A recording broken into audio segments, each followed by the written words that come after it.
The Senate will come to order. The chaplain, the Reverend Dr. Barry Black, will open the Senate in prayer.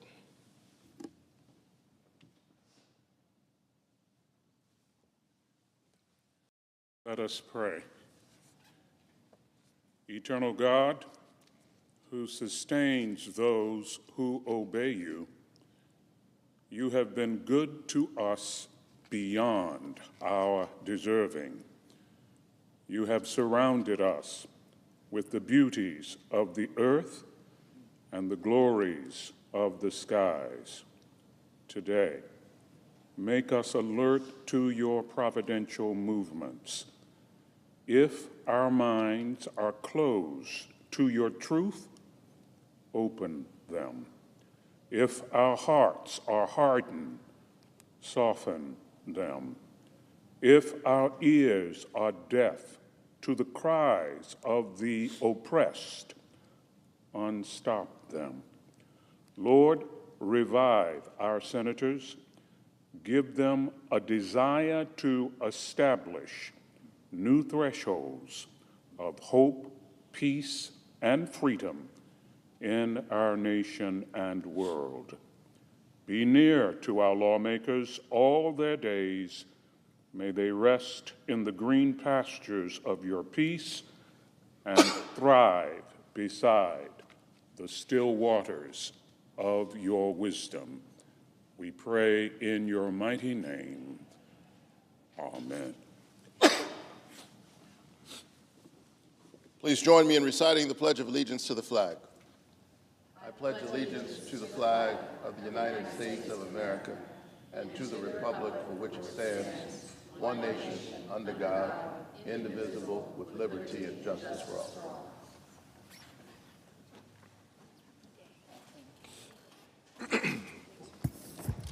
The clerk will read a communication to the Senate. Washington, D.C., March 14, 2024, to the Senate. Under the provisions of Rule 1, Paragraph 3 of the Standing Rules of the Senate, I hereby appoint the Honorable Raphael G. Warnock, a senator from the state of Georgia, to perform the duties of the chair. Signed, Patty Murray, President pro tempore. Under the previous order, the leadership time is reserved. Morning business is closed. Under the previous order, the Senate will proceed to executive session to consider the following nomination, which the clerk will report. Nomination, Department of State, Dennis B. Hankins of Minnesota to be Ambassador of the United States of America to the Republic of Haiti.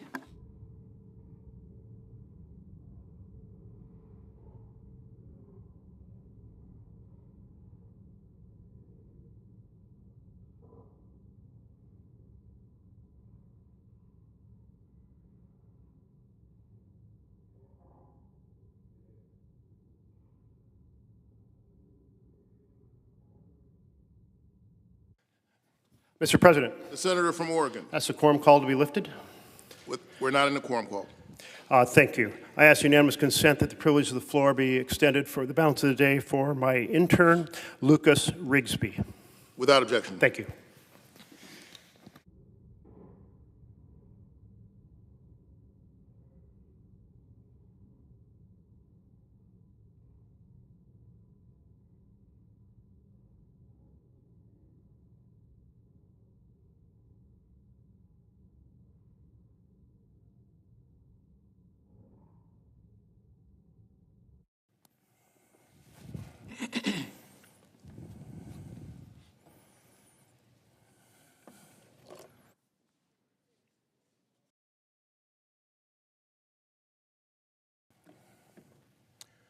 Mr. President. The Majority Leader.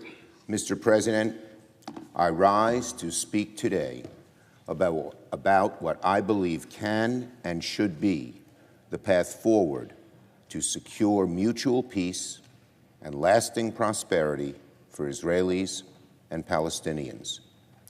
I speak for myself, but I also speak for so many mainstream Jewish Americans, a silent majority whose nuanced views on the matter have never been well represented in this country's discussions about the war in Gaza.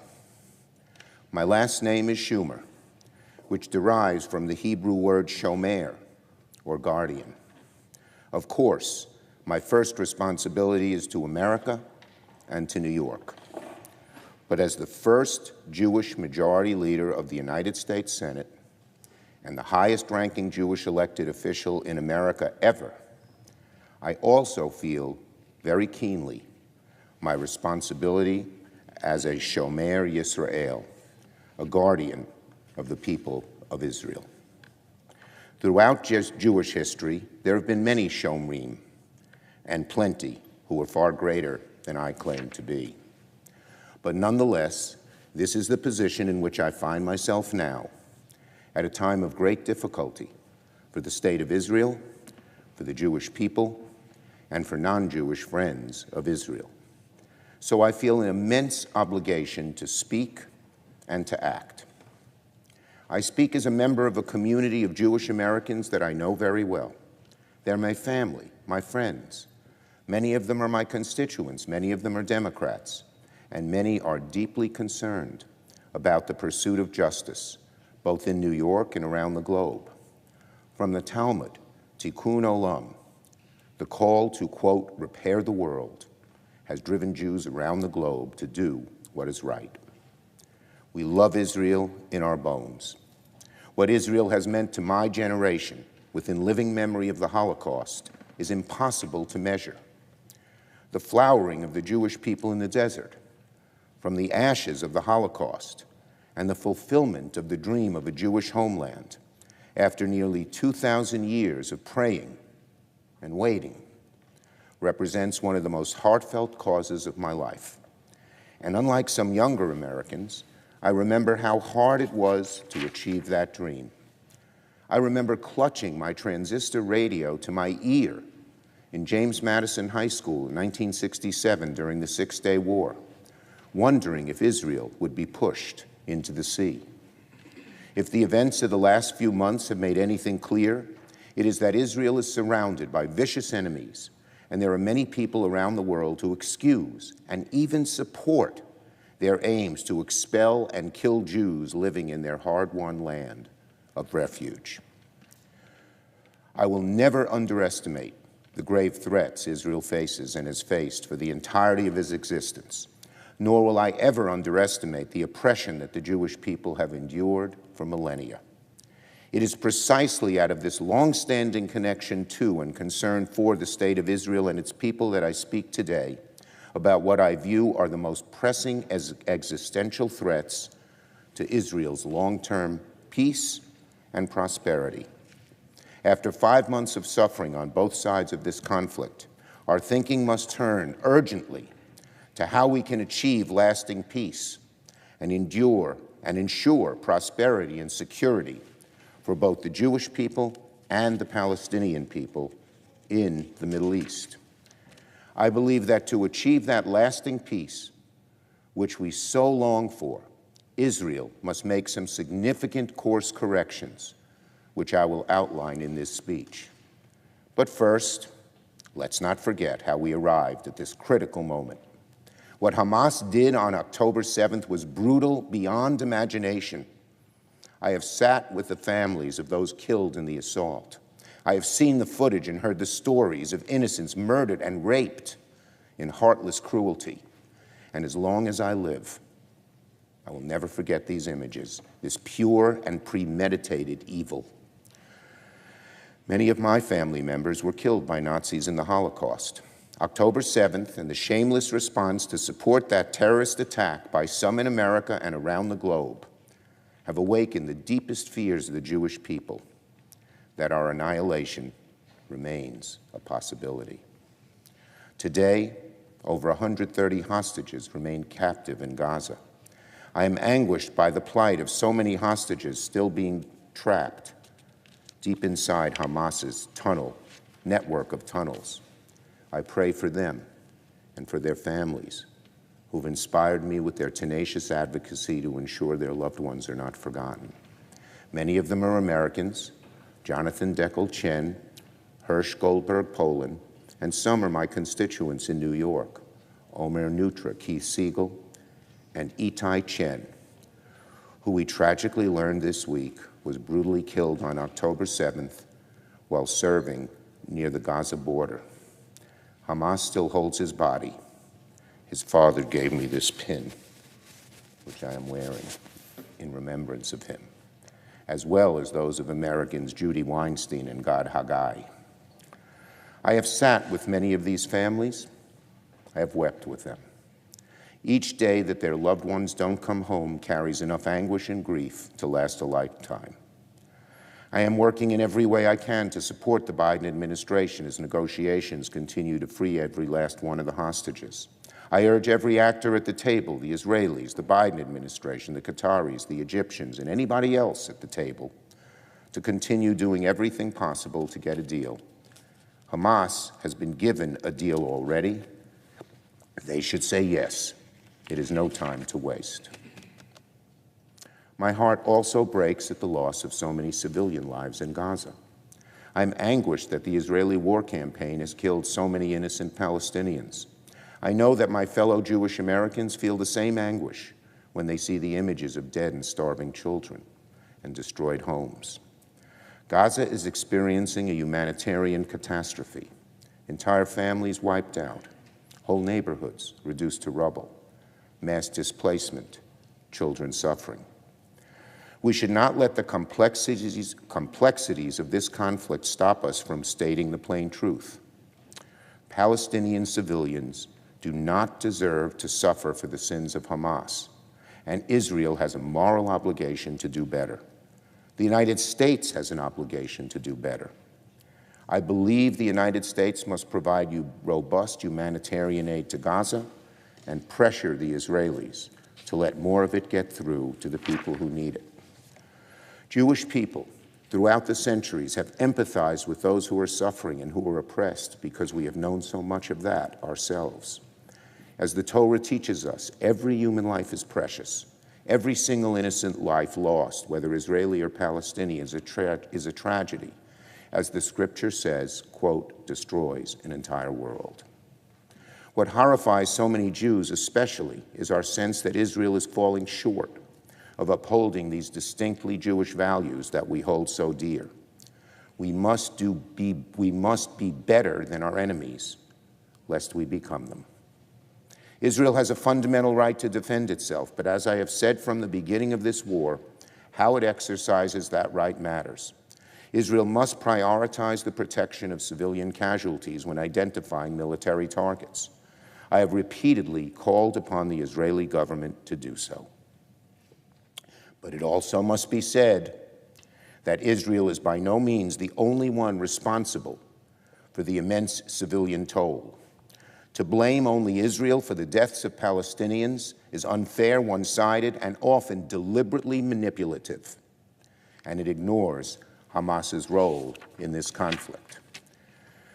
Hamas has knowingly invited an immense civilian toll during this war. Their goal on October 7th was to provoke a tough response from Israel by killing as many Jews as possible in the most vicious manner possible, raping women, executing babies, desecrating bodies, brutalizing whole communities. Since then, Hamas has heartlessly hidden behind their fellow Palestinians by turning hospitals into command centers and refugee camps into missile launching sites.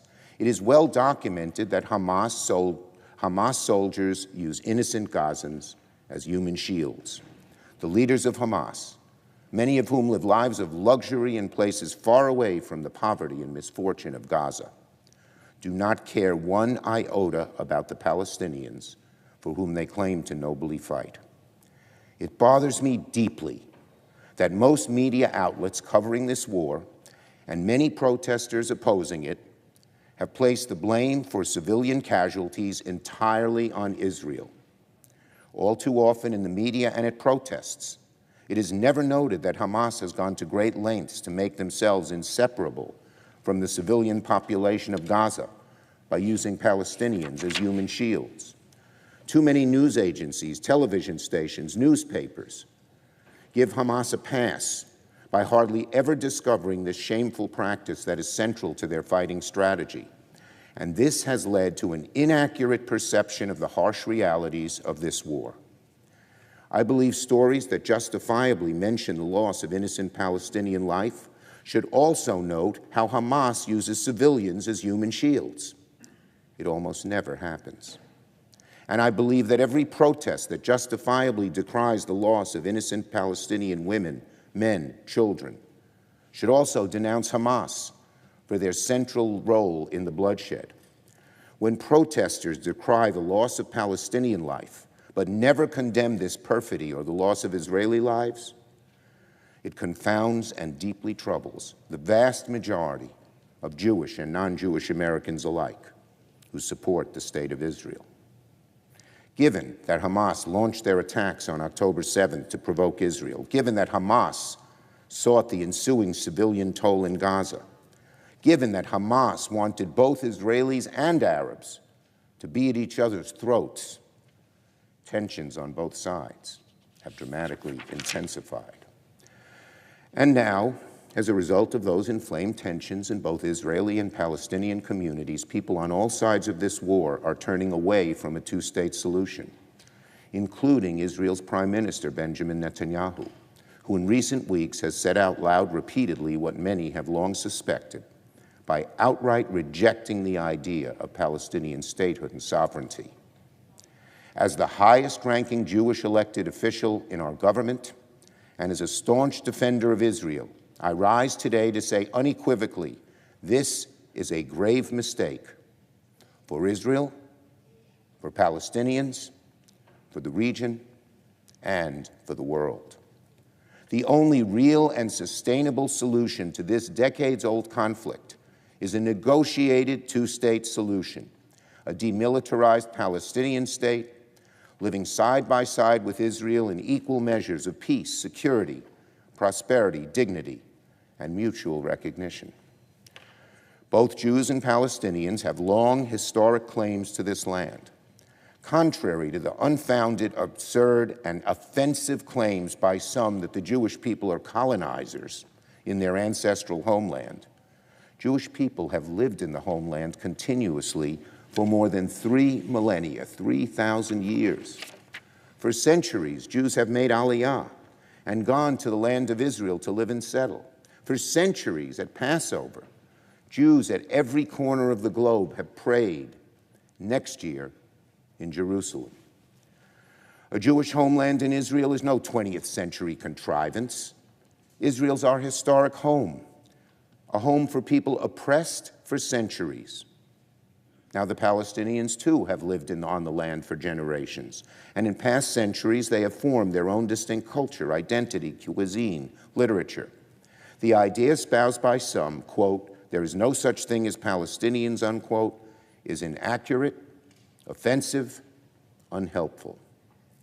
The only just solution to this predicament is one in which each people can flourish in their own state, side by side.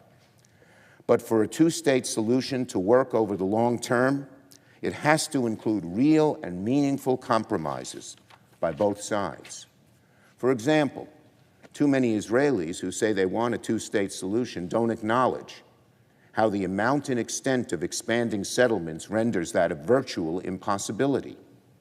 And too many Palestinians who say they want a two-state solution don't acknowledge how their insistence on an unequivocal right of return is a fatal impediment to progress.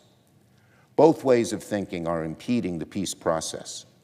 And there are others on the left who view a two-state solution with skepticism as an ideal that will never happen, a far-off goal that allows for the continuation of the status quo in Gaza and the West Bank, where Palestinians face unique obstacles compared to their Israeli counterparts. As a result, they reject a two-state solution in favor of one state, where Palestinians and Israelis would supposedly live in democratic peace, side by side. I can understand the idealism that inspires so many young people in particular to support a one-state solution. Why can't we all live side by side and house by house in peace?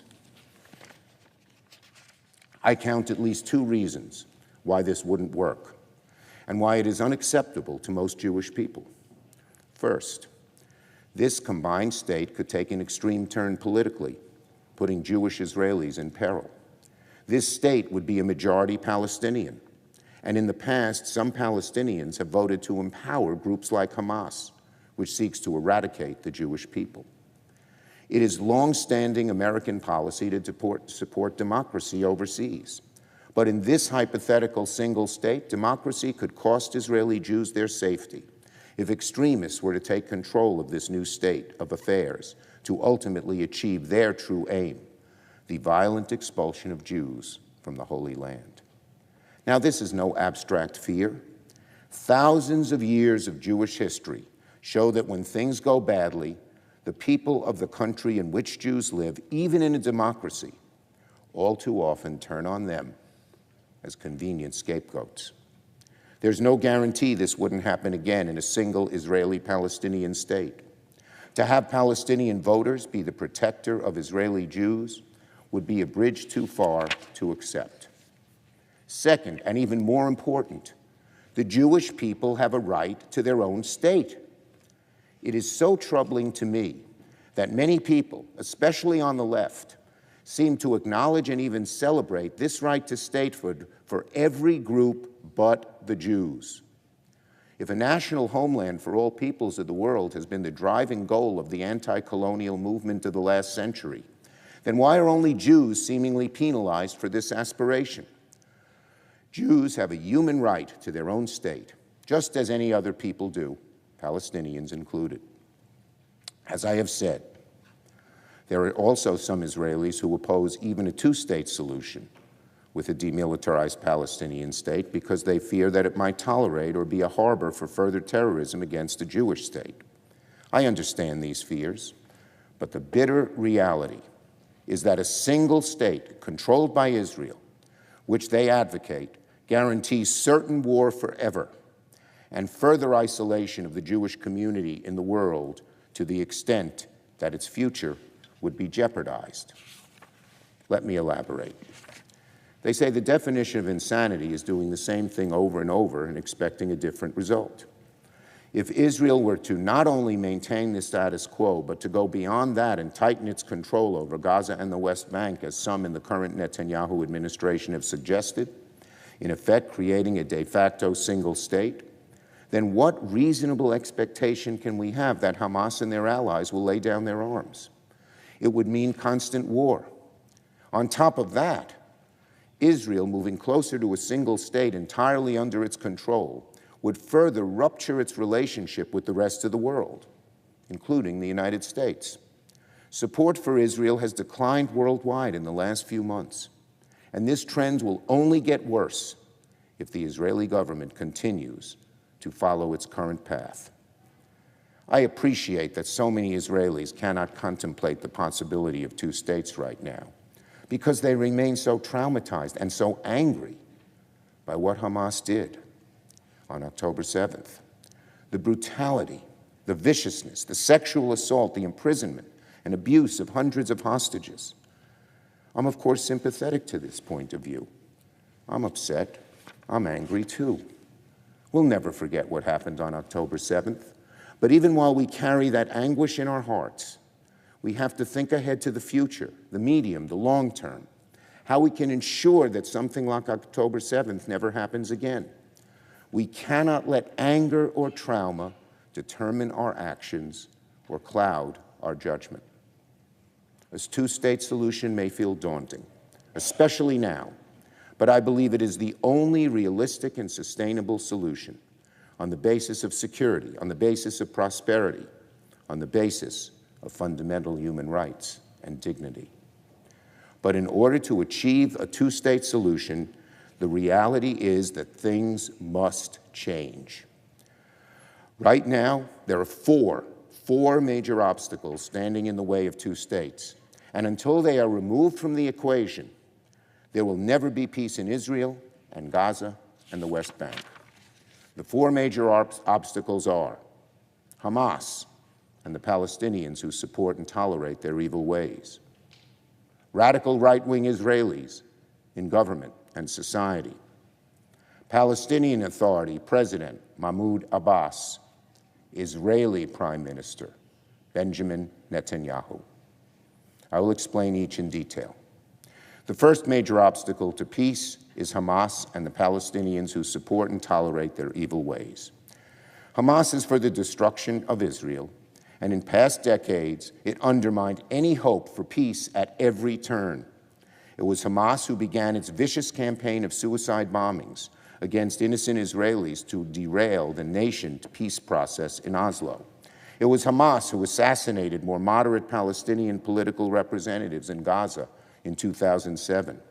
It is Hamas who has held Gaza under repressive, undemocratic rule for close to 2 decades. And it is Hamas who targeted those brave Gazans who have spoken out against its actions or tried to bridge the divide between Israelis and Palestinians. Jewish Americans and Israelis alike have been appalled and hurt at efforts to rebrand Hamas, which is designated by the United States as a terrorist organization, as noble resistance or freedom fighters. Attempts to excuse their horrific actions against both Israelis and Palestinians are morally repugnant. A permanent ceasefire, effective immediately, would only allow Hamas to regroup and launch further attacks on Israeli civilians. There can never be a two-state solution if Hamas has any significant power. However, a temporary ceasefire, such as President Biden has proposed, which would allow for the return of hostages and humanitarian relief for suffering Palestinians, is quite different and is something I support. But any proposal that leaves Hamas with meaningful power is unacceptable to me and most Israelis. So it goes without saying that Hamas can not have any role in a future Gaza if we are to achieve peace. The same goes for the minority of Palestinians who support Hamas and those who demonstrate other forms of extremism, even if they're not card-carrying members. The Gazans who ventured into Israeli territory on October 7th to loot and pillage, the people in the West Bank who flooded the streets and cheered from afar the cold-blooded killing of mothers and children. This is appalling behavior. And while it may fall short of terrorism, it has no place in a peaceful future for Israel and Palestinians. And it ought to be denounced by the Palestinian public and their leaders who believe in a more sustainable future beyond the cycle of revenge. The second major obstacle to peace is radical right-wing Israelis in government and society. The worst example of this radicalism are Finance Minister Bezalel Smotrich and Ministry of National Security Itamar Ben-Gvir. Minister Smotrich has in the past openly called for the subjugation and forced displacement of all Palestinians in the West Bank. In the current crisis, he has used inflammatory rhetoric and called for punitive restrictions on Palestinian farmers in the West Bank during the olive harvest. He has prevented the transfer of funds to the Palestinian Authority, and he has opposed the provision of any humanitarian assistance to Gaza, going so far as to stop agreed-upon shipments of flour. Minister Ben-Gvir is no better. When he was a young man, he was barred from the Israeli military service for his extremist views. Last year, in a move only intended to antagonize the Muslim population, he visited the Temple Mount with his supporters as a brazen show of force towards Palestinians. And during this current conflict, he has facilitated the mass distribution of guns to far-right settlers, exacerbating instability, fueling violence.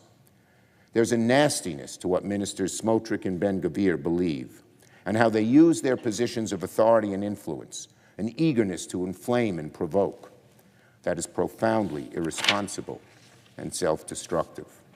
In my conversations with Israeli leaders, I've urged them to do more, to clamp down on the unacceptable vigilante settler violence in the West Bank. And I have supported the Biden administration's efforts to impose consequences for extremist settler violence. But the unfortunate reality is that this violence is openly supported by Ministers Smotrich and Ben-Gvir. As long as they hold their positions of power, no true progress will be made.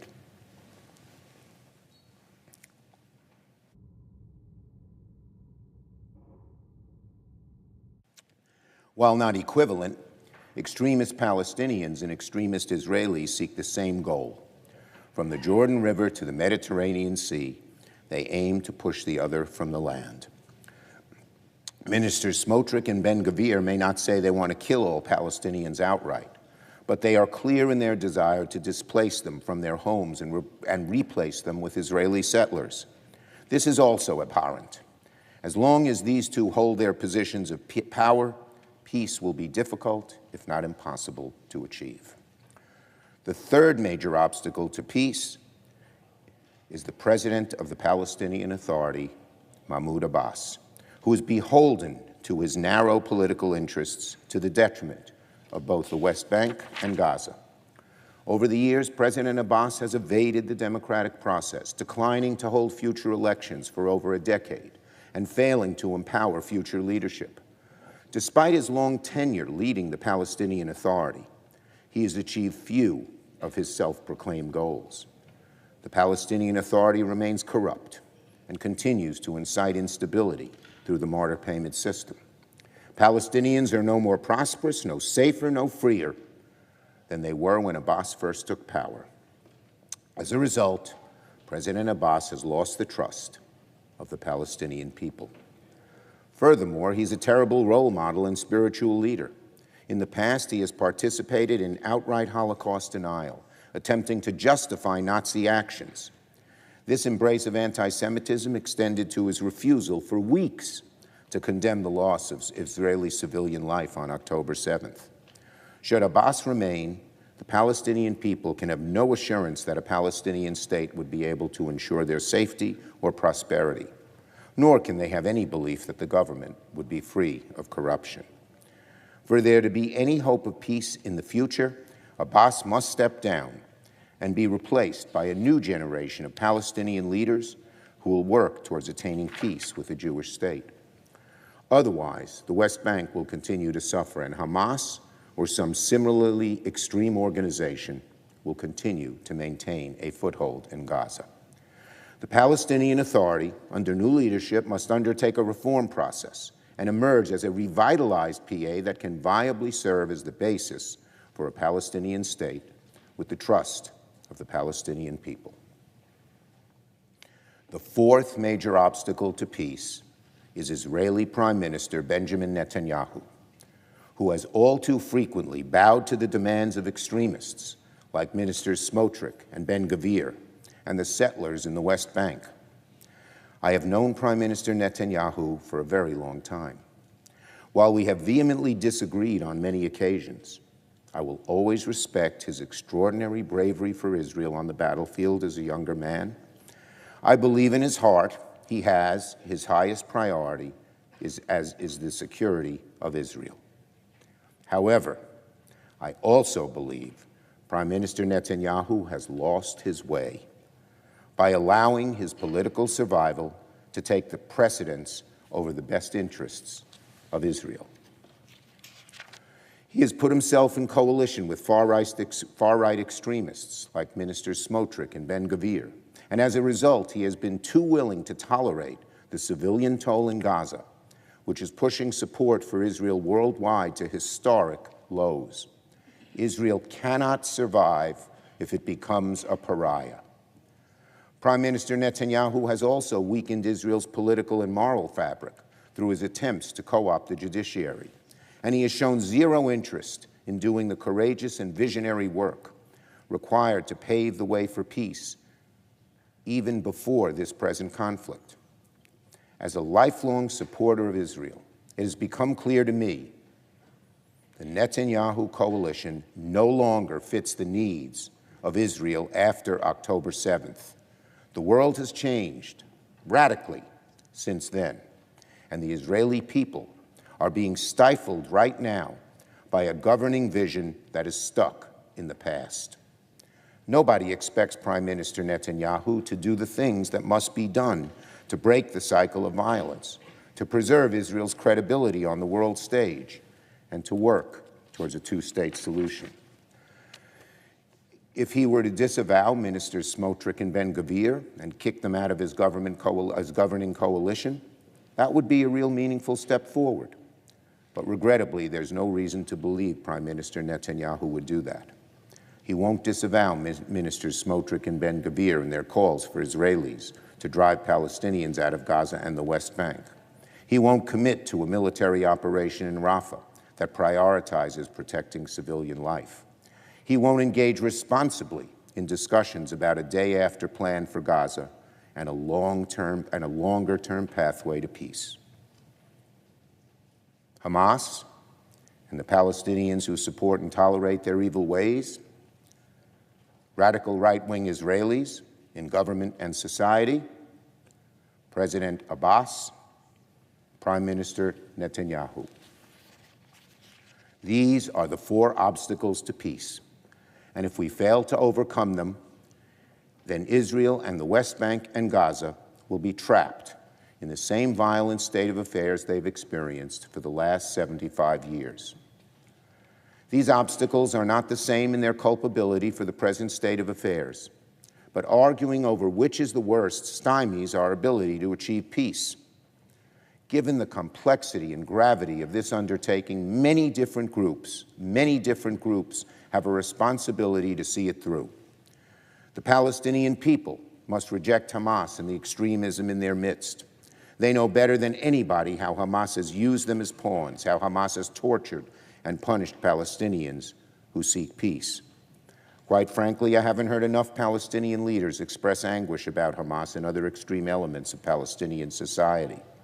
I implore them to speak up now, even when it may be hardest, because that is the only true way to honor the lives of all those lost, by transcending the enmity and bloodshed and working together in good faith for a better future.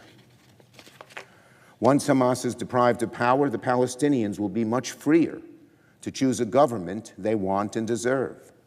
With the prospect of a real two-state solution on the table, and for the first time, genuine statehood for the Palestinian people, I believe they will be far more likely to support more mainstream leaders committed to peace. I think the same is true for the Israeli people. Call me an optimist, but I believe that if the Israeli public is presented with a path to a two-state solution that offers a chance at lasting peace and coexistence, then most mainstream Israelis will moderate their views and support it. Part of that moderation must include rejecting right-wing zealots like ministers Smotrich and Ben-Gvir and the extremist Israeli settlers in the West Bank. These people do not represent a majority of the Israeli public, yet under Prime Minister Netanyahu's watch, they have had far too much influence. All sides must reject from river to the sea thinking, and I believe they will if the prospects for peace and a two-state solution are real. Beyond the Israeli and Palestinian people and their leaders, there are others who bear a serious responsibility to work towards a two-state solution. Without them, it cannot succeed. Middle Eastern powers like Saudi Arabia, the United Arab Emirates, Egypt, Jordan, other mainstream Arab states can have immense power and influence with the Palestinians. Working with the United States, they must responsibly deploy their clout, their money, and their diplomacy to support a new demilitarized Palestinian state that rejects terror and violence. I believe they have the leverage to do this with the support of the majority of the Palestinian people, who want what any other people want: peace, security, prosperity. I believe there is enough strength in the Arab world to get President Abbas to step down and to support a gradual succession plan for responsible Palestinian leaders to take his place. Hamas has so wrecked society in Gaza that it will take outside involvement of Arab countries to help rebuild something better and more sustainable. It may take some time to identify such leaders, but with the considerable resources of the Arab world backing them, I believe these leaders can and will emerge, knowing that they have support. The outlines of a deal between Saudi Arabia and Israel that were reported before October 7th still make a great deal of sense and can be the catalyst for the creation of a viable Palestinian state. Saudi Arabia and other Arab nations should continue to pursue normalization with Israel, and this should be the foundation of a grand bargain in the Middle East that will finally make meaningful Palestinian statehood a reality. For our part, the United States, the world superpower, must work together with our allies to bring our immense diplomatic and financial power to bear on this situation. We can be a partner to a grand bargain in the Middle East, by deepening our relationship with the Saudis and other Arab nations to induce them to make a deal, but only if they actively guide Palestinians to a more peaceful future. On the Israeli side, the U.S. government should demand that Israel conduct itself with a future two-state solution in mind. We should not be forced into a position of unequivocally supporting the actions of an Israeli government that include bigots who reject the idea of a Palestinian state. Israel is a democracy. 5 months into this conflict, it is clear that Israelis need to take stock of the situation and ask, must we change course? At this critical juncture, I believe a new election is the only way to allow for a healthy and open decision-making process about the future of Israel, at a time when so many Israelis have lost their confidence in the vision and direction of their government. I also believe a majority of the Israeli public will recognize the need for change, and I believe that holding a new election, once the war starts to wind down, would give Israelis an opportunity to express their vision for the post-war future. Of course, the United States cannot dictate the outcome of an election, nor should we try. That is for the Israeli public to decide, a public that I believe understands better than anybody that Israel cannot hope to succeed as a pariah opposed by the rest of the world. As a democracy, Israel has the right to choose its own leaders, and we should let the chips fall where they may. But the important thing is that Israelis are given a choice. There needs to be a fresh debate about the future of Israel after October 7th. In my opinion, that is best accomplished by holding an election. Now, if Prime Minister Netanyahu's current coalition remains in power after the war begins to wind down and continues to pursue dangerous and inflammatory policies that test existing U.S. standards for assistance, then the United States will have no choice but to play a more active role in shaping Israeli policy by using our leverage to change the present course. The United States bond with Israel is unbreakable, but if extremists continue to unduly influence Israeli policy, then the administration should use the tools at its disposal to make sure our support for Israel is aligned with our broader goal of achieving long-term peace and stability in the region. I believe this would make a lasting two-state solution more likely. Now, I know that there are many on both sides who question how we can discuss peace at a moment like this. So many Gazans are displaced from their homes and struggling to meet their most basic needs. Many are still burying and mourning their dead. Entire families have been wiped out. In Israel, everyone knows someone who was killed on October 7th. So many Israelis feel that people around the world have no respect for the grief and rage unleashed by Hamas's vicious attack. So, is there real hope for peace and a two-state solution? In the face of this atrocity, who could blame even the most hopeful among us for hardening their hearts, for giving up on the possibility of peace, for giving in to the hate?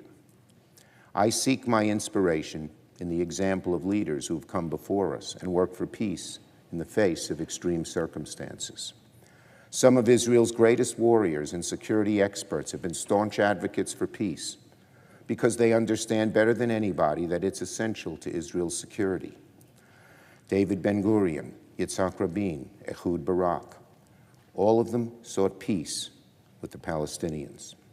On the Palestinian side, we don't have to look very far back to see a model of responsible leadership, Salam Fayyad, the former prime minister of the Palestinian Authority, who was clear in his condemnation of violence against the Israelis. And for the Arab leaders of today, may they find inspiration in Anwar el-Sadat of Egypt and King Hussein of Jordan, who had the courage and vision to seek peace with Israel. Before October 7th, things were moving in the right direction. The United Arab Emirates and Saudi Arabia both were on the path to normalization with Israel and with conditions that would greatly benefit the lives of the Palestinian people. Many believe that Iran motivated Hamas to disrupt this process, and indeed there have been setbacks since October 7th. But recent talks between Arab and American leaders suggest the desire is stronger than ever now to find a path forward. Arab leaders cannot lose their stomachs for peace now at this critical inflection point. They must continue to pursue the path to normalization with Israel, and the U.S. should use all of its power to influence and bring them to the table and make them cooperate constructively. If my speaking out today has any effect, it will probably have greater influence on the Israeli and Jewish side of things. But if this conflict is to be resolved, we need comparable Palestinian and Arab leaders to also speak responsibly to their people about the path forward to peace. Now is the time for courageous leadership. After Israelis and Palestinians have experienced so much horror and loss of life, to not have something meaningful come out of this war would be doubly tragic. History will look back on what we do here. Are we prepared together to have the courage to make an all-out push to bring about peace once and for all, to bring to this conflict what Dr. Martin Luther King Jr. called the fierce urgency of now, to end the cycles of tragedy and of pain? I have always said that when horrific things happen, some turn inwards and let their grief consume them, while others light a candle and turn their grief into power. They are able to see hope in the darkness.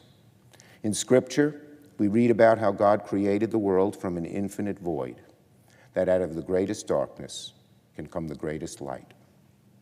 I hope and pray that from the brutal slaying of Israelis by Hamas and the harrowing civilian toll in Gaza, that a two-state solution where Jews and Palestinians can live in peace will prevail. I know I'm not alone in this prayer. There are right now Palestinians in Gaza, some of whom are still pulling dead family members from the rubble, who are defying Hamas and their murderous ideology and calling for a pathway to peace. There are right now some families of the victims of October 7th in Israel who have been calling for peace, asking their government to transcend the cycle of bloodshed and revenge. If they can find in their hearts a path to peace, then surely we can also. From the ashes, may we light the candles that lead to a better future for all.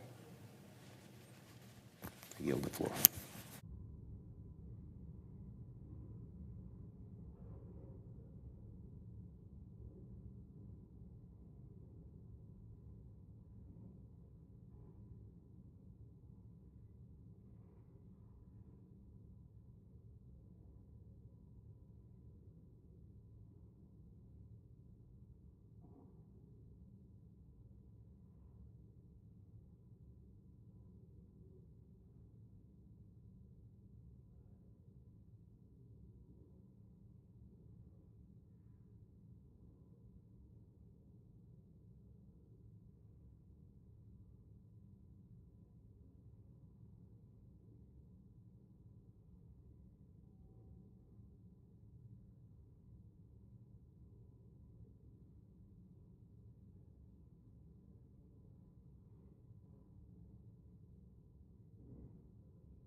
Mr. President. Republican leader.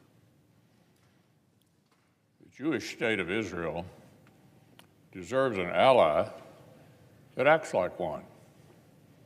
People of Israel, at home and in captivity, deserve America's support. And Israel's unity government and security cabinet deserve the deference befitting a sovereign, democratic country. The primary obstacles to peace in Israel's region are genocidal terrorists like Hamas and Palestinian Islamic Jihad, who slaughter innocent people and corrupt leaders of the Palestinian Authority who have repeatedly rejected peace deals from multiple Israeli governments. And foreign observers who cannot keep these clear distinctions ought to refrain from weighing in. It is grotesque and hypocritical for Americans who hyperventilate about foreign interference in our own democracy to call for the removal of a democratically elected leader of Israel. This is unprecedented. We should not treat fellow democracies this way at all. Things that upset left-wing activists are not a prime minister's policies. There is Israel's policies.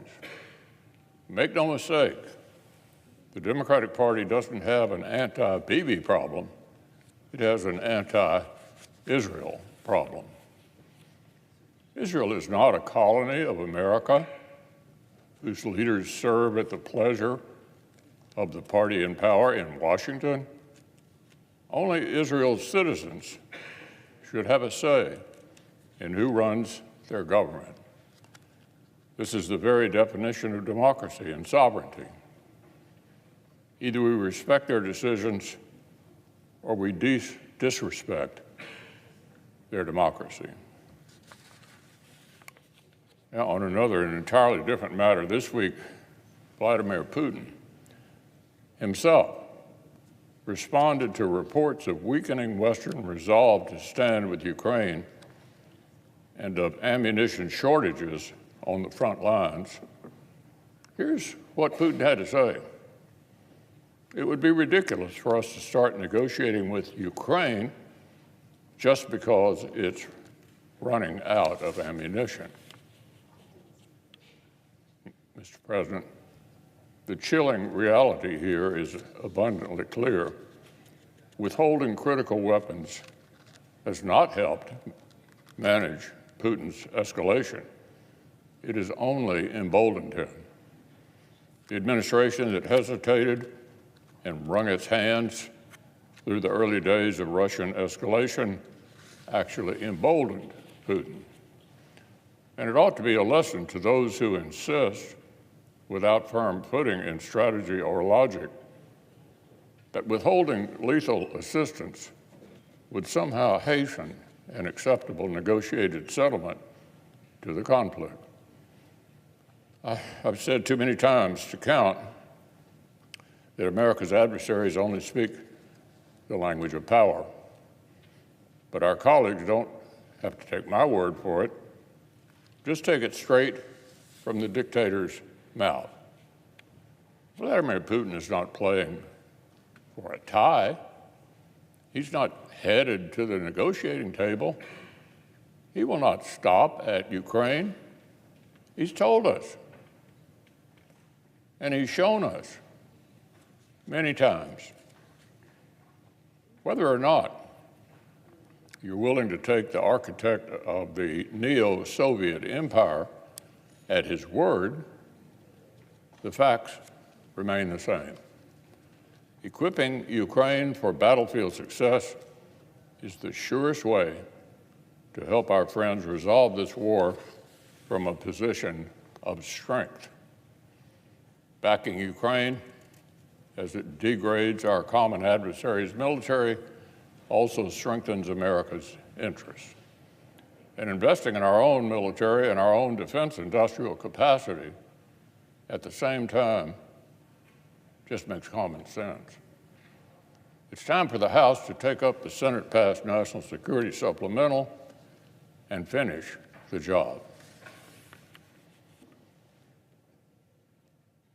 Mr. President, on another matter, last week in his State of the Union address, President Biden bragged that he's taking, quote, the most significant action on climate ever in the history of the world.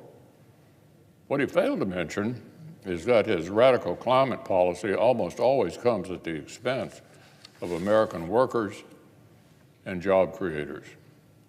Just recently, the Biden administration rolled out yet another job-killing mandate that would impose more unilateral economic pain here at home. This one goes well beyond the regulatory standards of most of our European allies, let alone our top strategic competitor, China.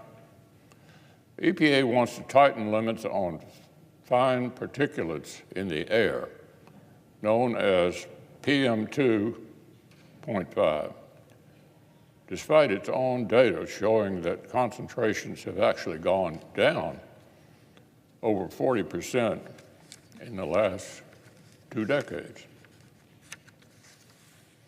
The vast majority of these emissions come from sources like wildfires and dust from agriculture and roads that are not easily contained, and in some cases, impossible to control. We're talking about a climate boogeyman conjured out of smoke and dust.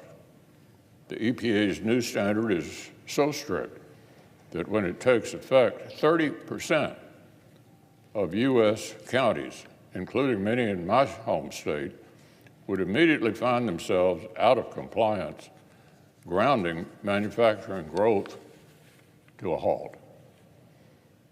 Meanwhile, the job of actually implementing the EPA's new mandate will fall to those states who are forced to inherit all the costs of this bad policy, from offshoring manufacturing jobs to greater reliance on China to higher prices when Americans can least afford it. In order to keep up with President Biden's new mandate, American manufacturers would be forced to import raw materials like concrete and steel for virtually any construction project, the kind of projects that grow our economy and support good-paying jobs. In other words, the Biden administration is saying in no uncertain terms that they're willing to make our economy more dependent on foreign supply chains just to appease the green activists in this country. So it's no surprise that state leaders are pushing back on this ruling. Kentucky Attorney General Russell Coleman is leading a lawsuit with West Virginia to challenge the EPA's mandate, and so far, nearly half of our states have signed on. Unlike the Biden administration, local and state leaders understand just how damaging this new rule would be for workers and for job creators back home. So today, I'm happy to announce that Senate Republicans stand ready to do our part. Today, I'm introducing a resolution under the Congressional Review Act that would prevent the EPA from plowing ahead with this senseless regulatory overkill. I'm thankful to more than 40 colleagues who've joined my resolutions so far as co-sponsors. Senate Republicans will continue to stand with American workers and job creators, especially when the Biden administration tries to make their work so much harder.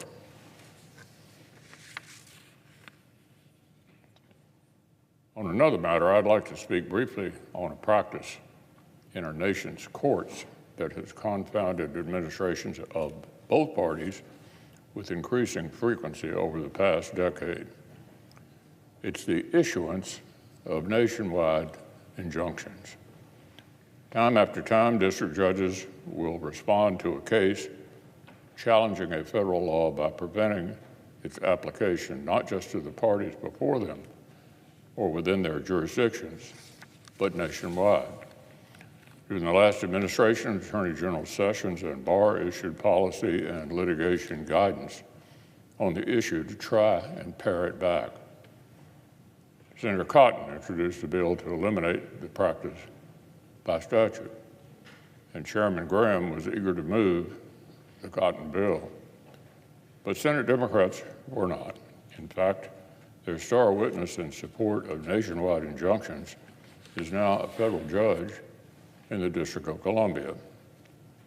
Rather than working with Republicans to eliminate a practice that gores the oxen of both parties, it turns out our colleagues prefer to preserve it just for themselves. Now that nationwide injunctions are being used against the Biden administration, liberal allies in the academy and in the media have started to target single judge divisions where they think conservative plaintiffs are likely to get favorable ratings from sympathetic judges. Democratic leader even wrote to the Judicial Conference demanding action against the scourge of judges who don't rule in favor of the Biden administration. In other words, he urged the conference to keep the injunctions and just restrict the access to conservative judges. Well, it seems the Judicial Conference took the bait. On Tuesday, they instructed district courts to assign all cases seeking to invalidate state or federal law randomly across the district in which they were brought. This will have no practical effect in the venues favored by liberal activists. But Democrats are still salivating at the possibility of shutting down access to justice in the venues favored by conservatives. What will this do in practice? It means a young woman challenging Texas abortion laws in Austin can now be forced for no good reason to have her case heard in El Paso. A veteran defending his Second Amendment rights in Youngstown can be sent to Toledo to have his day in court. In Kentucky, a coal miner challenging labor regulations in London could find his case handed to a judge in Covington, all to prevent so-called judge shopping.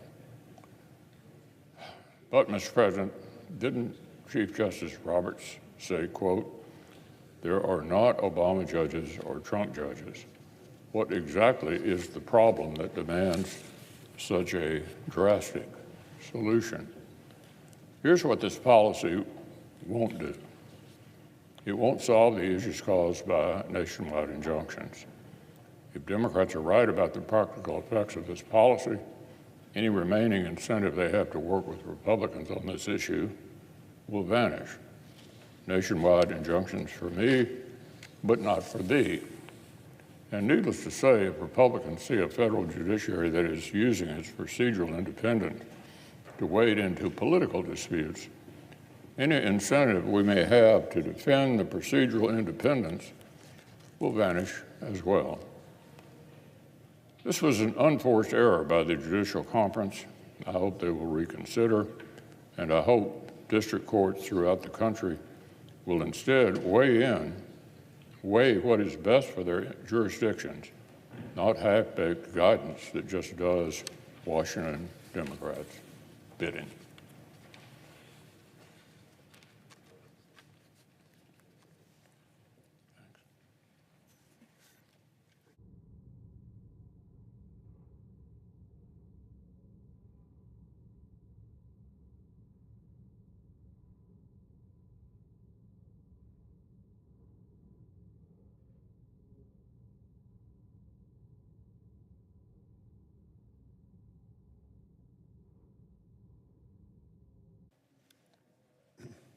Mr. President, Majority Whip. in just a few weeks, an important but controversial surveillance authority, known as Section 702 of the Foreign Intelligence Surveillance Act, will expire. This extraordinary authority was initially presented to Congress as a temporary emergency counterterrorism tool more than 15 years ago. As is often the case with temporary emergency authorities, Section 702 is now used for a wide range of foreign intelligence purposes, from countering Russia to stopping the flow of fentanyl into the United States. Just last month, the Federal Bureau of Investigation revealed that data collected using Section 702 allowed the agency to foil several attacks in recent years, including attacks that would have crippled U.S. critical infrastructure, even threatened the lives of our U.S. servicemen. And the authority has helped the U.S. uncover atrocities committed by Russia during its ongoing assault in Ukraine. I have had demonstrations of the Section 02 authority, and there is no doubt in my mind that it is a valuable tool for collecting foreign intelligence. But this authority raises serious constitutional concerns, as it allows access not just to communications by those who are foreigners, but also to the vast databases of America's communications without the customary search warrant required by the United States Constitution. This powerful tool, this effective tool on foreign surveillance, has been used, in my mind, improperly to spy on American protesters, from Black Lives Matter to MAGA loyalists. The FBI has imposed new limits on the authority of FBI agents to search the communications of Americans. But even after implementing these reforms, the FBI still conducted over 200,000 warrantless searches of Americans in just 1 year, more than 500 searches of Americans per day. Democrats and Republicans alike are rightly concerned. Our founders understood the danger of unchecked government surveillance and had the wisdom and foresight to enshrine protections for American citizens in the Constitution. The Fourth Amendment to our Constitution protects Americans from unreasonable search and seizure, particularly those without a warrant based upon probable cause that had been approved by a judge. I have long raised concerns about Section 02's lack of sufficient safeguards to protect these rights, and I have consistently voted against the extension of Section 702 without changes. However, I've also said that I would support Section 702 if it includes sufficient safeguards to protect Americans from warrantless surveillance. As chairman of the Senate Judiciary Committee, which has primary jurisdiction over FISA, I have evaluated proposed reforms and carefully considered the administration's views. I have also heard from my colleagues on both sides of the aisle. Existing legislative proposals in the House and Senate go too far for some and not far enough for others.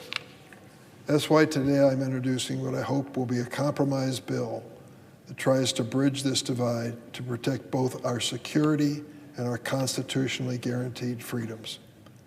The Security and Freedom Enhancement Act, or SAFE Act, would enhance our national security by reauthorizing Section 702 for 4 more years, while also protecting Americans from warrantless surveillance.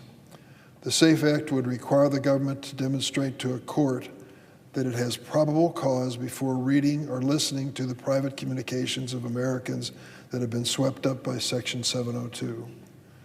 Basically, in just a few words to describe the process, if one of our intelligence or law enforcement agencies suspects that a foreigner is engaged in conduct that is threatening the security of the United States, and they call up the records of that foreigner, and it turns out that foreigner has communicated with an American citizen, the question is, what do you do next? Can you in any way monitor that conversation or come up with an investigation of the documents of that American with or without a warrant? That's the fundamental question we're facing here. So the search starts in the right direction, to a foreign source and ends up dealing with an American obviously with constitutional rights. The SAFE Act would require the government to demonstrate to a court that it has probable cause before reading or listening to the private communications of Americans that have been swept up in Section 702. However, this requirement will not prevent government agents from searching 702 databases to determine if foreign targets are communicating with Americans, nor will it prevent agents from accessing the communications of those foreign agents. But if the government wants to review the contents of an American's communications, it would first be required to demonstrate to the Foreign Intelligence Surveillance Court that it has probable cause to do that. This would not be overly burdensome because a warrant would only be required in cases where the government actually reviews the content of American communications. They estimate that the incidence of American content is 1.58% of all 702 searches of Americans. The SAFE Act also would not require a warrant in cases involving exigent circumstances or cybersecurity attacks to ensure that there would not be any delay that jeopardizes our national security. This approach is based on recommendations by the Independent Private and Civil Liberties Oversight Board, which we created after 9/11 to ensure that our counterterrorism policies do not violate the constitutional rights of the American people. The persistent and widespread violation of existing limits on Section 702 underscore the importance of the court approval which we propose. Better compliance measures within the federal branch are helpful, but they are no substitute for checks and balances by the judicial branch as founders intended.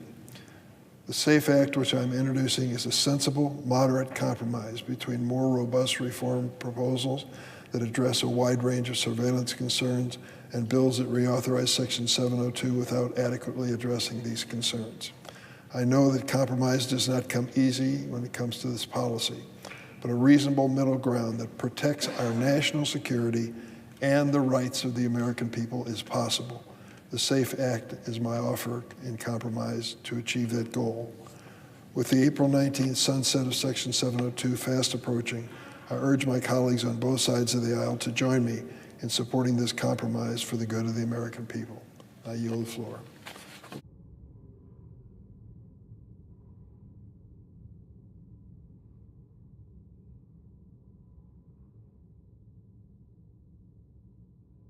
Consent the following law clerks of the Senate Judiciary Committee be granted floor privileges until March 21st, 2024.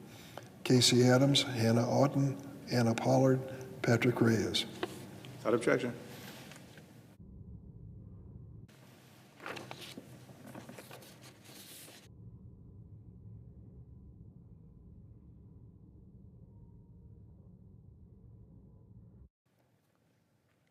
Mr. President. Republican comment. Mr. President, President Biden released his budget on Monday, and predictably, it was filled with the same old tired tax and spending proposals. So much spending and so many taxes. All told, the President's budget raises taxes by a staggering $5 trillion. You heard that right, $5 trillion. His corporate tax hike and capital gains tax proposals would both raise rates higher than those in communist China. Many small businesses would see a hefty tax hike under the President's proposal, and most Americans would see an income tax hike, as his budget would allow current income tax rates to expire after 2025. So much for the President's commitment to not raising taxes for anyone making under $400,000 a year. Mr. President, something President Biden and Democrats never seem to understand is that raising taxes has consequences. The corporate tax hike that President Biden would like you to believe will be borne by CEOs and CFOs. In fact, that tax hike would hit working Americans hard. Studies have shown that workers bear a huge percentage of the burden of corporate income taxes. And impacts aren't just limited to workers employed by corporations. Corporate tax hikes can hit all Americans in the form of higher prices for goods and services. Or take President Biden's proposed tax hike on gas and oil, which would be on top of the energy tax hikes he's already imposed. Taxing energy can drive up the cost of Americans' energy bills and make it more expensive every time Americans have to fill up their cars. Not exactly a desirable outcome when Americans have already seen huge increases in energy prices under President Biden. And Mr. President, as I said, all of those tax hikes are accompanied by a lot of new spending proposals as President Biden continues his mission to increase the size and the intrusiveness of the federal government. His budget includes massive new spending programs and big increases for government departments and agencies like the IRS. Yet even as the President uses budget gimmicks and accounting tricks to blow through the non-defense spending cap for 2025, he makes no attempt to use any of his budget sleight of hand to address the serious readiness problems facing our military.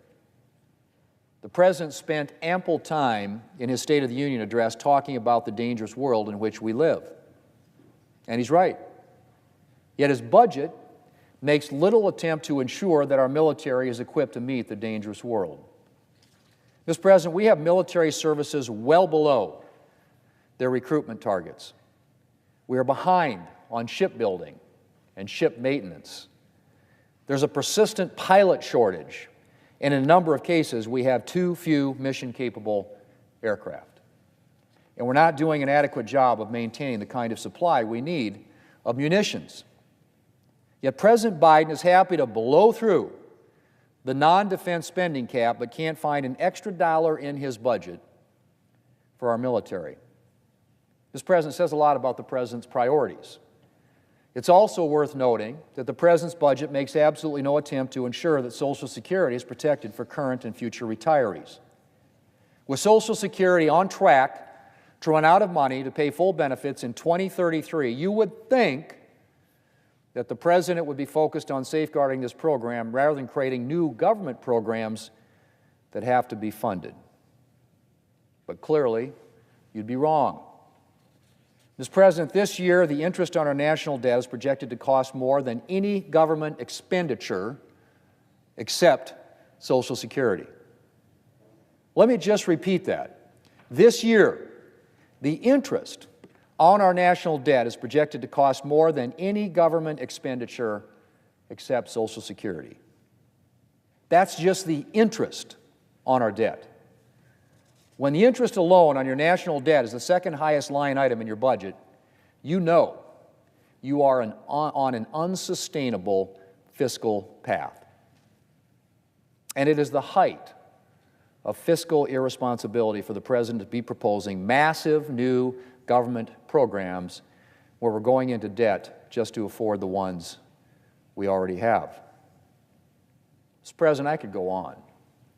We talk about the President's request for $8 billion to hire an additional 50,000 Americans for his climate corps, like so-called climate resilience workers. Or I could talk about the President's attempt to force American taxpayers to pay for abortions. Or the eye-wateringly large funding increase the President wants for the IRS. But I'll stop here. And I hope my colleagues will agree that for the sake of the American people, the President's budget should be dead on arrival here in the Congress. Mr. President, I yield the floor.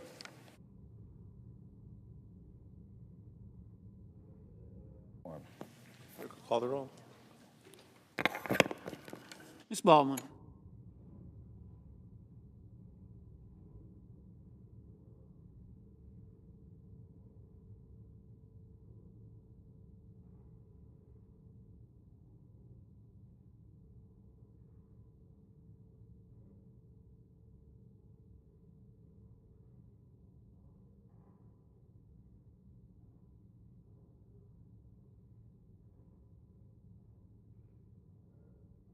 North Carolina. There have been more than 9 million. Quorum. We ask to officiate the quorum call. Without objection. Mr. President, There have been more than 9 million illegal alien border crossings on President Biden's watch. At the same time, there's been a 57% decrease in arrests of criminal illegal aliens and a 67% decrease in deportation of criminal aliens. This complete lack of enforcement of existing law has caused unimaginable human suffering across our country. One such tragedy occurred last month in Athens, Georgia. An illegal alien from Venezuela brutally murdered 22-year-old nursing student Laken Riley on the campus of University of Georgia.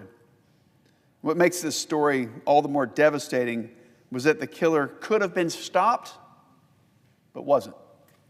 So, how on earth was this tragedy even allowed to take place? Well, here's the timeline. The killer illegally entered the United States in September 22 in El Paso, Texas. He was caught, but then he was paroled into the country. He then made his way to New York City, where he was arrested for child endangerment in 2023, but then he was released. He then fled to Georgia, where he committed several petty crimes like theft and shoplifting. He was not detained by ICE. Then came the tragedy of February 22nd, where he preyed on an innocent young woman jogging around a university campus. This was allowed to take place because of the open border policies of President Biden. It took place because executive agencies are given discretion to determine what crimes trigger a detainer to be issued to take an illegal alien into custody. The discretion loophole has got to be closed. And that's why we're here today, to make sure that these tragedies never happen again. In Laken's honor, Senator Katie Britt of Alabama and I have teamed up to introduce the Laken-Riley Act. This bill would require ICE to issue detainers and take into custody illegal aliens who commit crimes like theft and shoplifting. The legislation also empowers state attorneys general to sue the Secretary of Homeland Security for taking actions on immigration that harm their states or their citizens. Bottom line, if this bill were in place before February 22nd, Laken Riley would be alive today.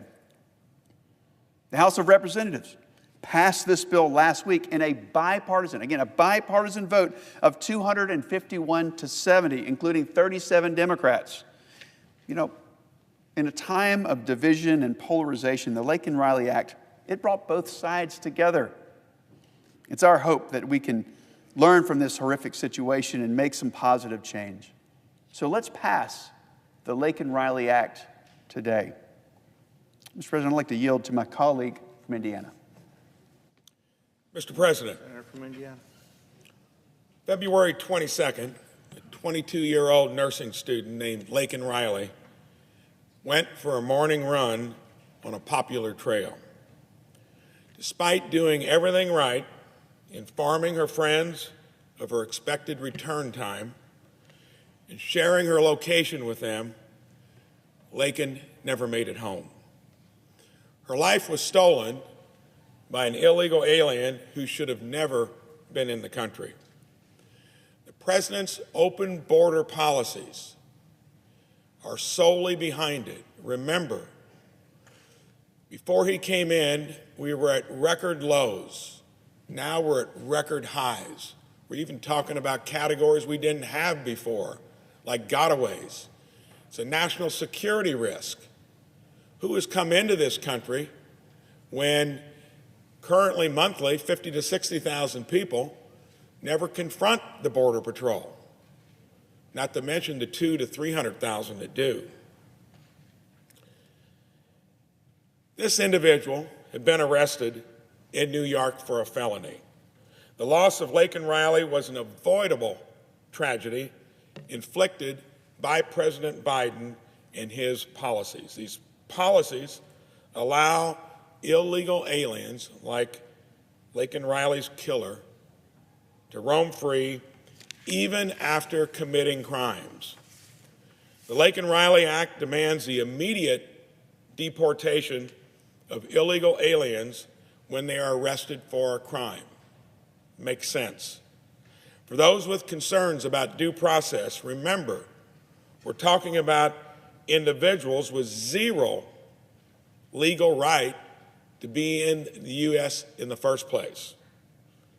Retainers for ICE deportation should already be issued in these cases, but aren't in many cases due to sanctuary city status. We should honor Laken Riley's memory by assuring that no other family ever has to endure this heartache. Pass the Laken Riley Act. I yield back.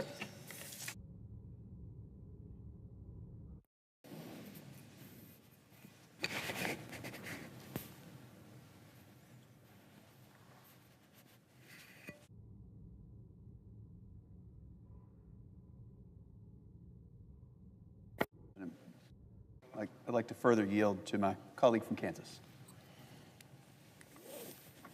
Well, thank you so much, Mr. President. Senator from Kansas, wish to be recognized? Thank you, Mr. President. Senator from Kansas.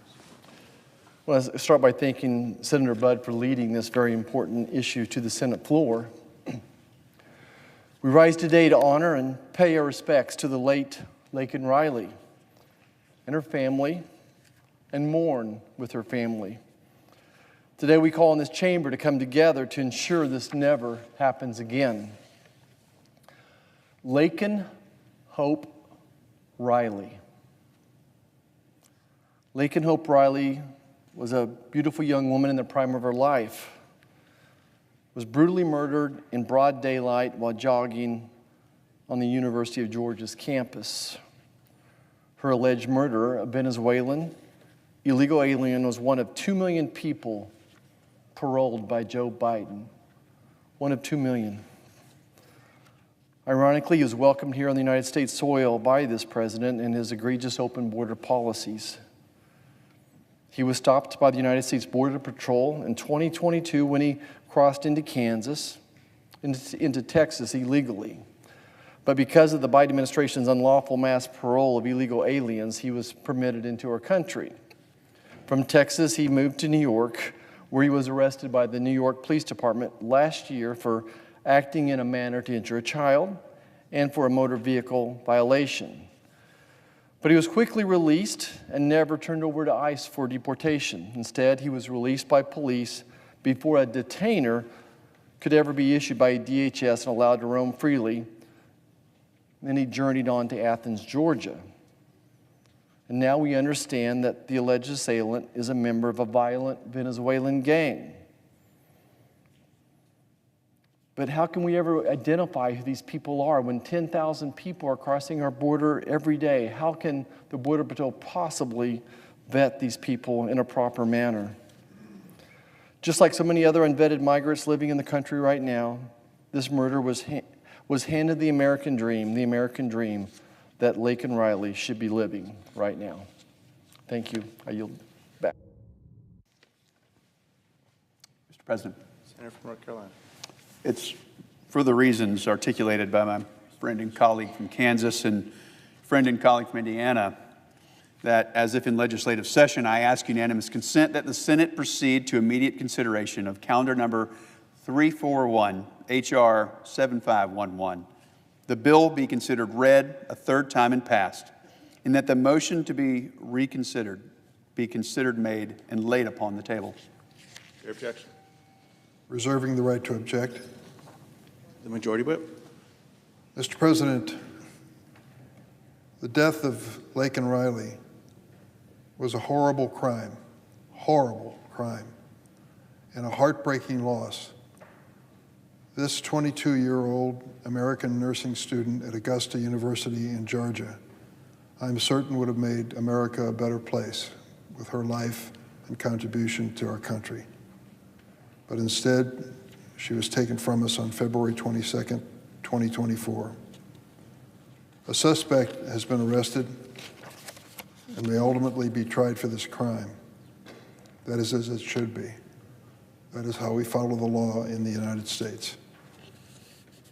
But when you look at the